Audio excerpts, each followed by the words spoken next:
With me, Jan Markos, one of the master coaches we want to know a little bit of knowledge about. So, Jan, you have students, you had students, you were writing books, you are coaching, you did Fritz trainers even now. Why do you have, or do you even have a passion for coaching and training chess? Hello, everybody. Definitely, I do. I am a coach and lecturer, even in my non-chess life. So it's like combining two of my passions, coaching and chess. And when you are coaching your students, what are the methods you are using to coach them? Does it differ from a lot of other coachings? Do you think you have your very own style, or is it having a stronger influence from certain books or other chess Mhm, players? mhm. Like my style of coaching is based on three principles. First of all, I think that the main task for a coach is to explain. Like in the world of computers and of engines and so on, and all these available tactical puzzles everywhere around the internet, uh, the thing you cannot find there outside and you need a coach for is a clear and nice explanation. Hmm. And that's what I am also trying to do, for example, in my series, The Winning Academy for ChessBase, and also in the DVDs and so on, to speak about the difficult or seemingly difficult strategical ideas um, in some clarity, and so that everyone can understand it. So clear explanation, that's one thing which Mhm. I really believe in a lot. The second thing is that I think that most of the club players need to develop their practical skills of actually like winning games in a practical tournaments and so on. Because mostly like 80-90% of players, mostly adult players, they are just obsessed, with some opening preparation or with some reading strategical books or so, but they don't or they don't focus so much on actually how to decide in a tense situation, or how to actually prepare against the specific opponent, or how to deal with stress or so. And Hmm. this holds them back. Yeah, so I have pupils that they have like wonderful chess libraries. I never had such. Yeah, or they have fantastic preparation, phenomenal. I have never had such, and still they're like rated, I don't know, 700 points below me, because they just cannot sell it in a practical game. Oh, Yeah, so wow. focusing on practical aspects of chess is, I think, extremely important. And this is what we have done with David Navarra in our book, The Secret Ingredient, which Hmm. won the FIDE book 2022 or 21, was it maybe? So that's the second thing. Or the first was clear explanation. The second was the focus on the practical aspects of chess. And the third one is that I really believe that the coach should also motivate the student Hmm. and to work with, to focus on the psychological aspects as well. What does it mean? I strongly believe that I'm here for the student and not the student for myself. Yeah. So, for example, even if it's a very talented student, but he or she says he or she doesn't want to play so much chess, or wants to, try a new opening or so, it's their decision. Yeah, I will just follow their decision. Or you have a club player who doesn't want to improve so much. He just wants to enjoy chess, and that's fine with me. You can be rated, I don't know, 1600 or 1800, and you just want to play 20 games a year. I, as a coach, know that that's too few to improve, but still, if it's your decision, that's absolutely right. Uh-huh. So I think that for coaches, there is a very important like principle that we want to make our pupils enjoy chess more, even if, for example, it doesn't lead to professional chess, or to some other ways of improving where we would like to see our pupils, for example. Since you also studied philosophy and have talks about it and also write about it in your books, how much does philosophy play a role in your teaching? Well, philosophy is about understanding and formulating ideas in a Mhm. clear way, and this is exactly what I am trying in my chess. Honestly, I was never too much interested in like the purely sportive results myself. Yeah, I was always interested in the ideas and in Mhm. understanding them and in explaining them. That's why I don't know, the book Under the Surface was so popular, perhaps because there are like new concepts clearly explained. Yeah, so this definitely helps. Also, it helps me to find out and create metaphors for the phenomena in the chess world. You know, you can find a nice metaphor for in the non-chess world that can be then used and explains the situation clearly. For example, when you have um, um, bishop that needs to get transferred from one flank to another, it's a nice metaphor to speak about it as about a billiard ball that needs some point where it actually, you know, um, changes the direction. So that's why it's so Nice. difficult to get the bishop from one flank to another, because it needs to go through your own camp or the camp of your opponent, because it behaves as a billiard ball. Uh-huh. Uh, what is the most important chess lesson to strengthen your chess skills? Well, that depends, of course, on the personality of the pupil.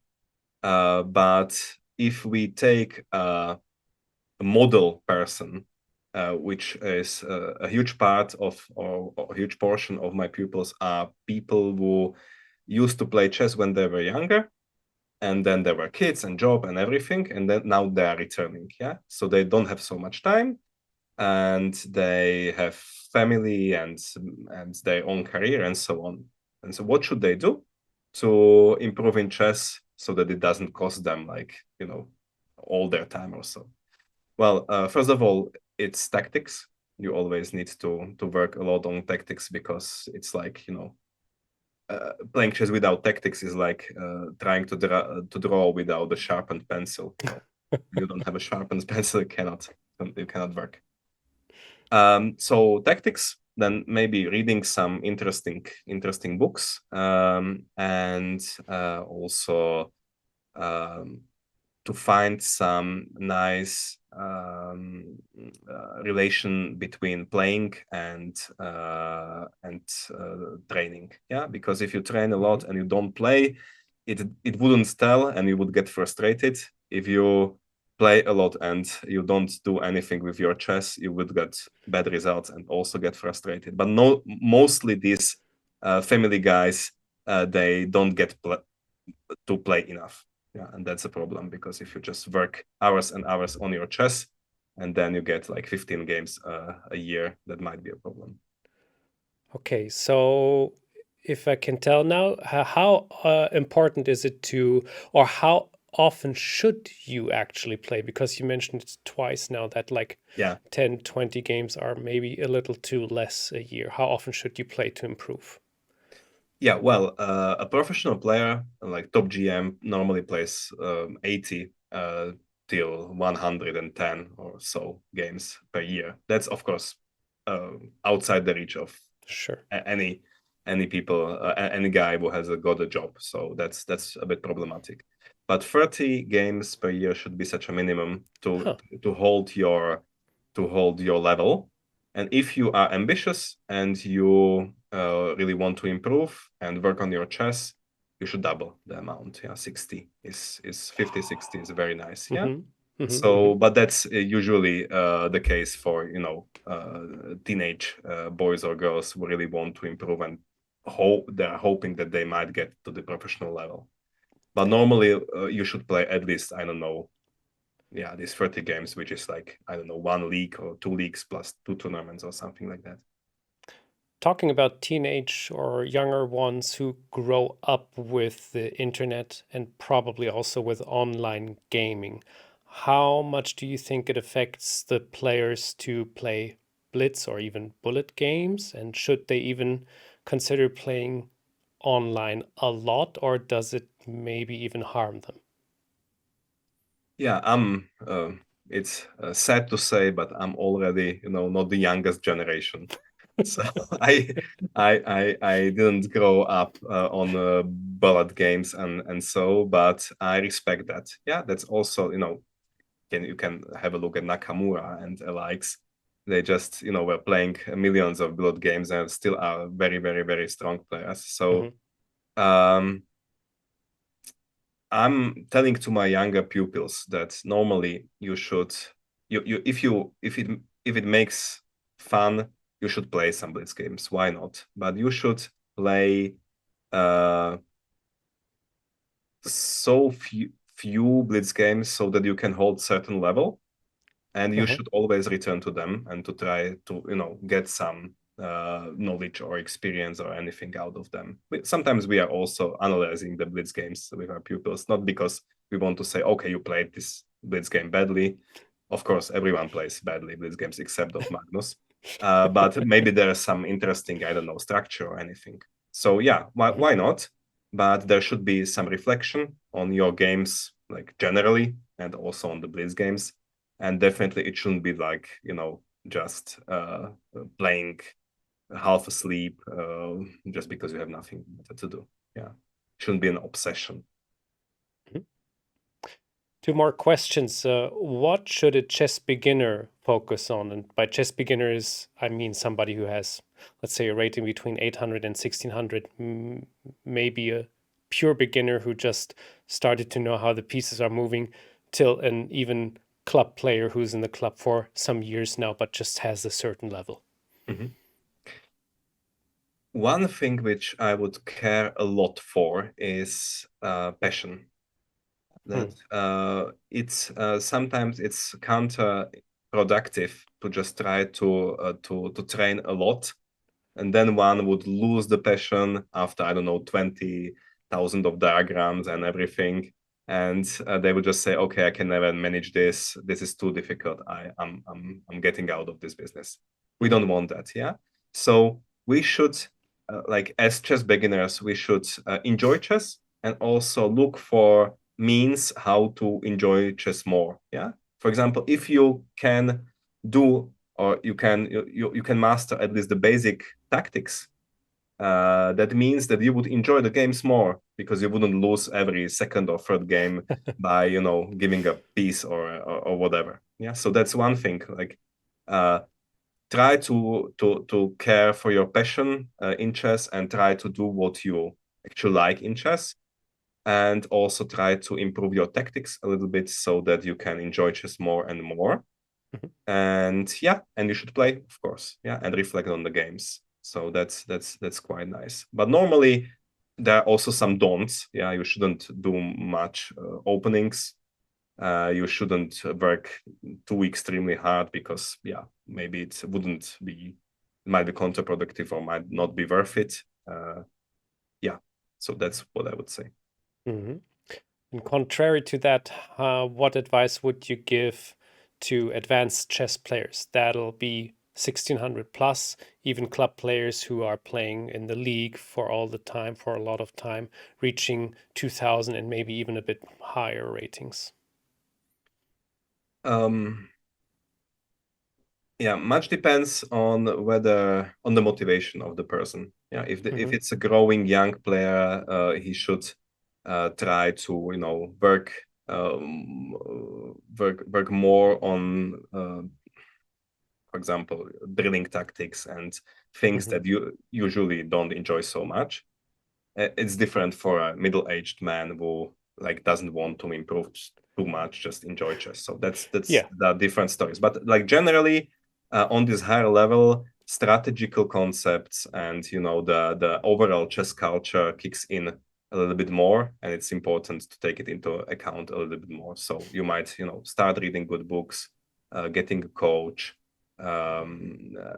yeah, but also like as usual, playing and reflecting on what you played is very, very important. And here I would like to say one thing, which is quite a common mistake, that when many players, they just play a game and then they can't resist, then just go through it with the engine very quickly. And that's not how you reflect on your chess, right? You should, once you play a game, you should speak to your opponent. Then you should sit down and think about the game for yourself for at least an hour, or half an hour, how much time you have, but hour is ideal. Focusing on the most important moments. Then you should speak with your coach if you have any, or somebody. That's by the way another concept that is quite good. When you can't get a coach, get a friend who is also passionate for chess, and you can speak with him. That's also quite helpful. So you have spoken to your opponent, to yourself, to your coach, and then you might check it with the computer. Yeah, because in this way you will get several levels of feedback, which is very, very nice and important. And also, once you understand that there was some mistake, you should try to generalize about it. Yeah. So not in this game ABC, I have played bishop takes f4 on the 21st move, and that was a mistake. But I don't know, I am underestimating the bishop pair, so I have exchanged the bishop for the knight, and that was a mistake. Yeah. So getting to the more general pieces of knowledge about yourself is very, very important. Jan Markos, thank you very, very much for this true insight of yours and your coaching experience. I hope you enjoyed it as much as I did right now. Thank you for watching. Jan, I hope to see you very soon again. Bye-bye.